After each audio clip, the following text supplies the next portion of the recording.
Hello, you two. I'm glad you got my letter. Durin's awake and waiting on the bench over there. I'm here if you need help. Just give me a shout. Don't worry about us. We'll be fine.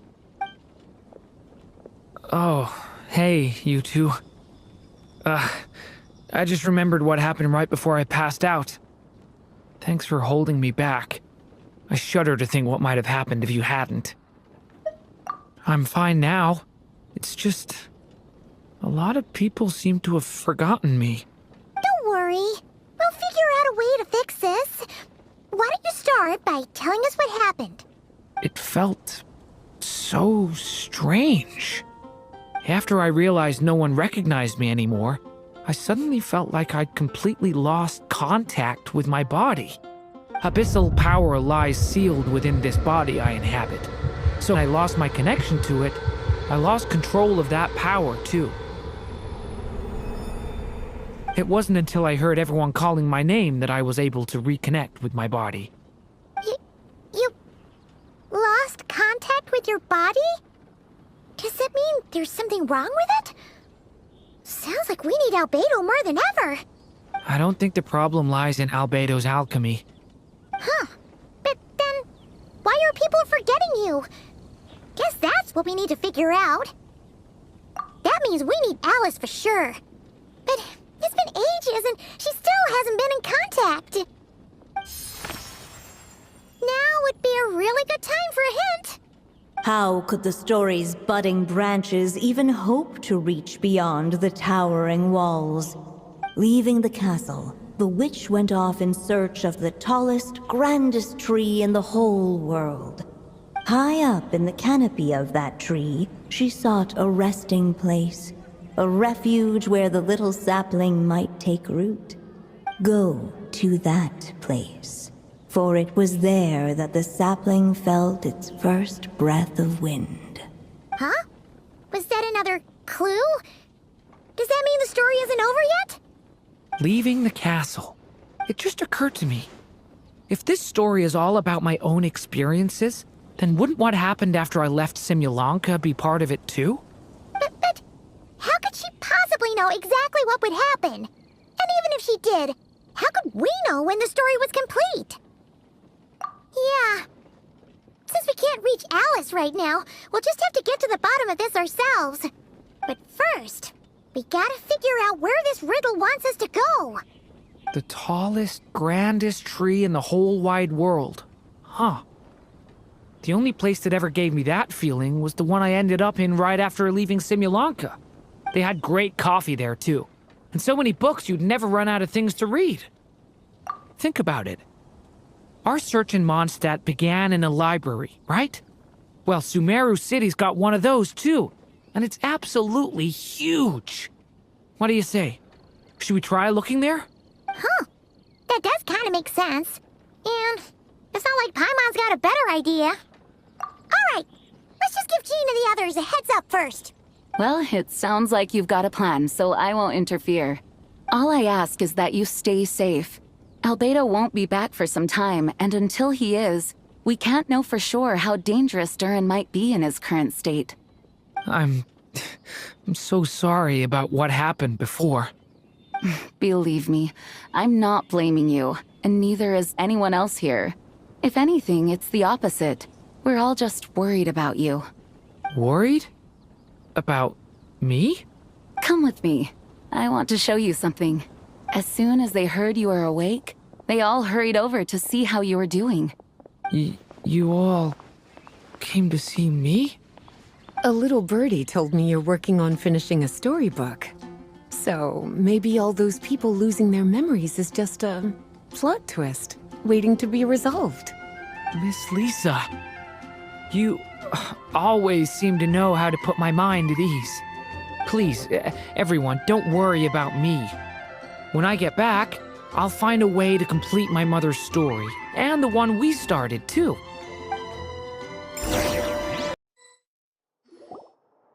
Whew. After the library hunt in Mondstadt, it's not as if Paimon was expecting this to be easy. But this... yeah... this is something else. Where do we even begin? Even the clue this time seemed kind of cryptic. Yeah. Guess the best we can do is stay on the lookout for more weird things going on.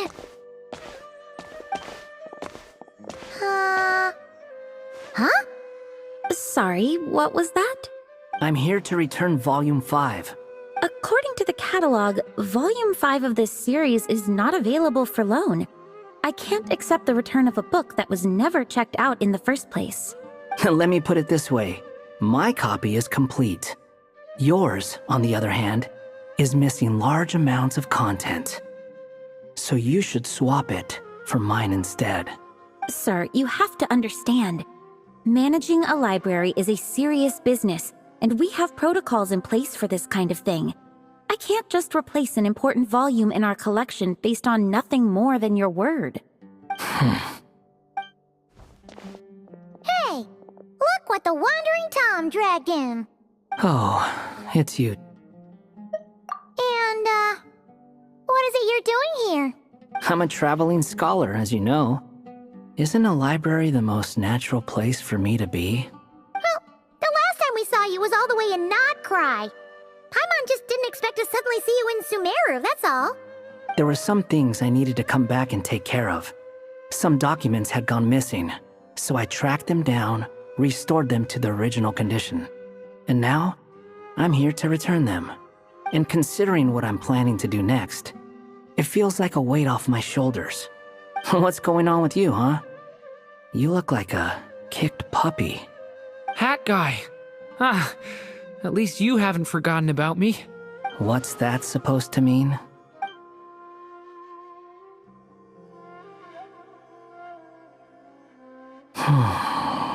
So it's been getting worse. Sounds like you know something we don't. After he left Simulanka, he spent some time traveling Sumeru with me. I was working on several texts at the time, and I stumbled upon something strange. Anytime Durin of Simulanka was mentioned, before long, the record would disappear, which means all the remaining records on Durin are about the evil dragon that fell on Dragonspine. How did you even discover that? If I remember correctly, Hat Guy loved the time he spent in Simulanka so much that he started writing a travel log. That's besides the point. The fact is, you're not affected by the ley lines of this world. I'm sure you can grasp the implications of what that means. His case is different from mine. It's more like the world itself refuses to accept his existence. It started with a few written records, but now, it sounds like it's spread to people who never met him or didn't know him well. At this rate, the whole world might forget him altogether. The whole world? But that includes all my friends in Mondstadt, and even Hat Guy, too. So that's what you've been worried about all this time? Why didn't you just tell me?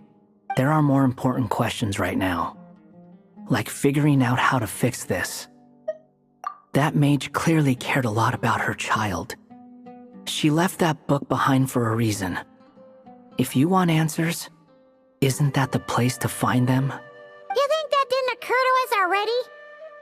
Problem is, we need to find the memory that unlocks the next chapter first. Mind if I take a look? I just want to know what secrets this book is hiding. Besides, I've run into a bit of red tape, so I've got time. Of course. Be my guest. So, the memory we've been looking for was about you all along?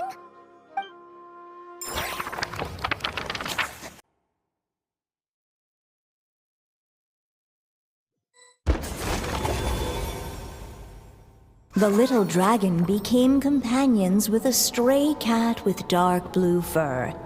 It was a friendship born of all they had in common. He left his castle at the stray's invitation, setting out to explore the world beyond its walls. There, he grew fond of the outside world, eager to make friends and share the story of his life. Taken by the dragon's story, the stray tried to write it down. But he soon realized that no matter how he tried, it would always warp into the evil dragon's tail.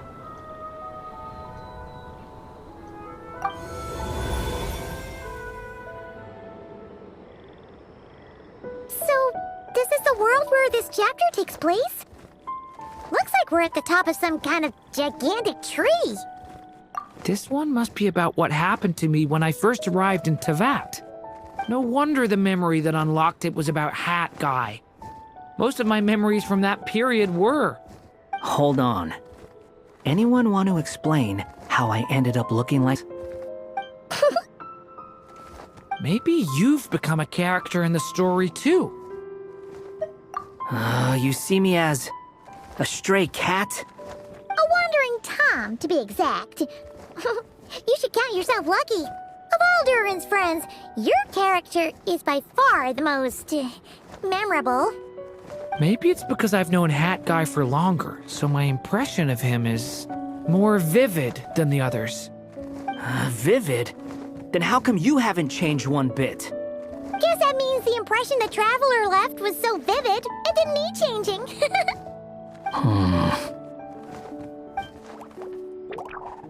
Hello, everyone! Ready for today's adventure? It's the storybook, Durin. Oh. So you're not playing yourself in this one? Does that mean the two of you have even more memorable roles to play? Where are we going today, kitty cat? Whatever. Just follow me. Same as always. Okie dokie! Can we chat along the way? If you have something to say, just say it. Was that seriously how the two of you communicated when you first got here? Yep. Anyway, how do we get ourselves out of here? Usually, the narrator gives hints to help us figure out what to do. Speaking of which, about time we got some of those, don't you think? The story's vines had woven themselves together into a giant tree, the boughs of which a little storyless dragon now paced, homeless among its leaves. He had to find a way to leave this place and set off in search of a home of his own. If he stayed, the world would erase him from its memory altogether. To leave this place?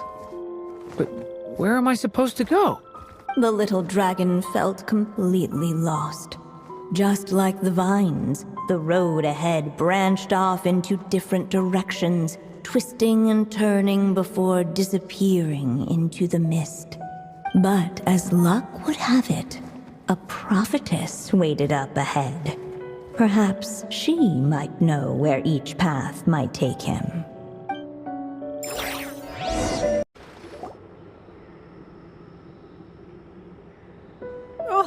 You must be the little lost dragon. It's true. My friends and I are lost. This meeting was no accident. The prophetess was in fact the Seer Witch, here to present her promised gift. The Seer Witch. Oh yeah, that's Mona's teacher, right? The old hag? Insolent child. I am the Seer Witch, your prophetess, not some old hag. Sorry.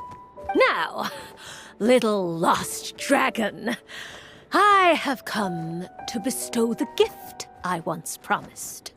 A prophecy. A prophecy?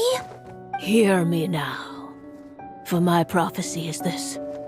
One day, the dragon from beyond the castle shall be reborn, and none may avert its coming. The wind took the prophecy and swept it off into the distance. And so, the little dragon was shown a path to wander. As far as I remember, once that alchemist from Mondstadt learned about the prophecy, he chose to stand with you against the evil dragon. So, what does any of this have to do with you being forgotten? Oh, wise witch of prophecy. Could we trouble you with another question?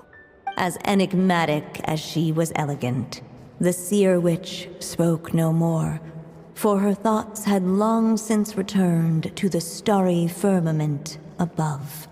Ugh! Just when we actually needed her. The Seer Witch was my mother's friend, so the prophecy she just gave should turn out to be helpful. Well, it's not like we've got better options.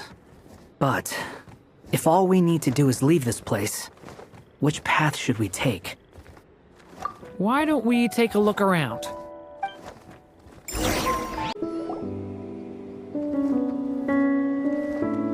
If we go this way, we'll be heading back to Mondstadt, just like we planned. Out of all the options so far, this seems like the safest, right? At least we know what happens next. He helps stop the evil dragon from returning, gets a new body, makes a whole bunch of friends, who all just forget about him. But you didn't forget, Hat Guy. I'm just saying, choosing this path wouldn't solve the main problem. You'd still end up being forgotten. Huh. I'm not against choosing this path. I just wonder what secrets it might be hiding. Let me think about it. Able to preserve his story, the little dragon wandered astray. Fortunately for him, a certain prophetess had left behind a prophecy to guide him. The wind took the prophecy and swept it off into the distance, and so the little dragon was shown a path to wander. Following the wind's guidance, the little dragon made his escape. In turn, the prophetess affirmed the little dragon's choice, leaving an extra secret as her parting gift. Now that you've made up your mind, I shall keep my promise by explaining Fate's little trick.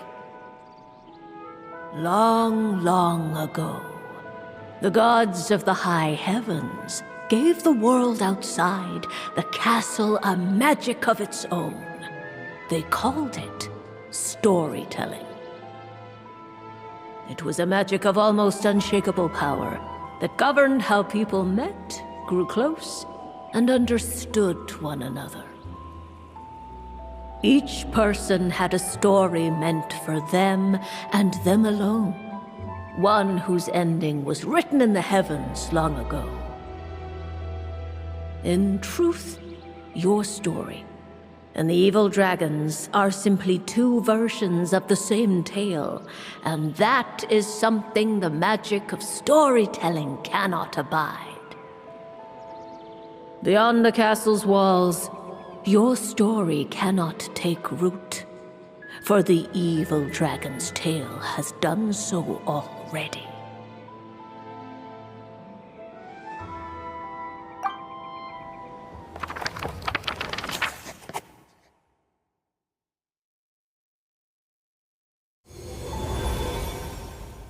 So, that was the secret? Huh. You still don't get it? Simulanka Durin and Tevat Durin share a special kind of connection. Their fates are mirror images of one another. While they were in two separate worlds, there may have been some mutual influence, but their fates were independent. But when Simulanka Durin came to Tevat, a version of his fate already existed there. So, how can two fates exist at the same time? The answer is, they can't. The rules of this world don't allow it. You can't return a book you never checked out in the first place. So, what's Durin supposed to do? Those mages seem to have come up with quite the ingenious solution.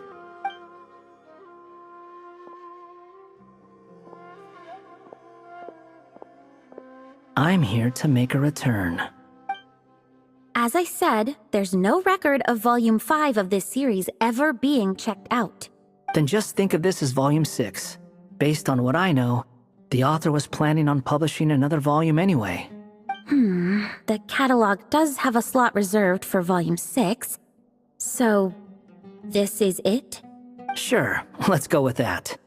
All you need to know is, I'll be the one writing this series from now on. You...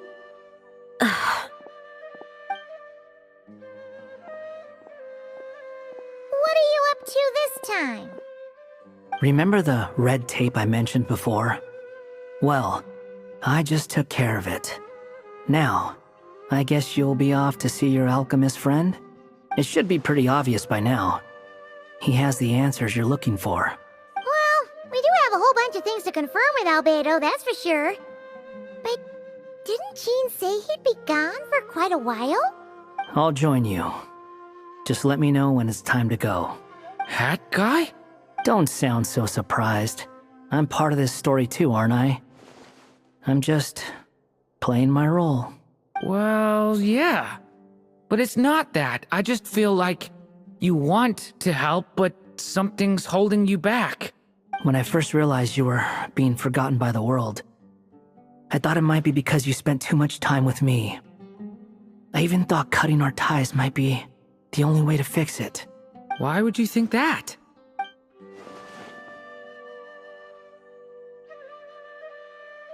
It doesn't matter now. Judging from the answer this book has given us, I was probably overthinking it. Just as well, with the ley lines rejecting him like this, the people who still remember him are his only remaining connection to this place. If that last fragile tie was broken, who can say what devastation his unbound body might unleash? And to think I'm one of the people keeping you here, instrumental in helping change your fate. Can't say I saw it coming. Well, if it's good enough for Hat Guy, it's good enough for me. After all, he is about as odd as humans get. Excuse me? With some people, even if you try asking a simple question, they'll always give you a complicated answer. And the more you ask, the more complicated it gets. Truth is, Hat Guy's just that kind of guy. Whatever. All I needed was a yes or no, so we can quit it with all the back and forth.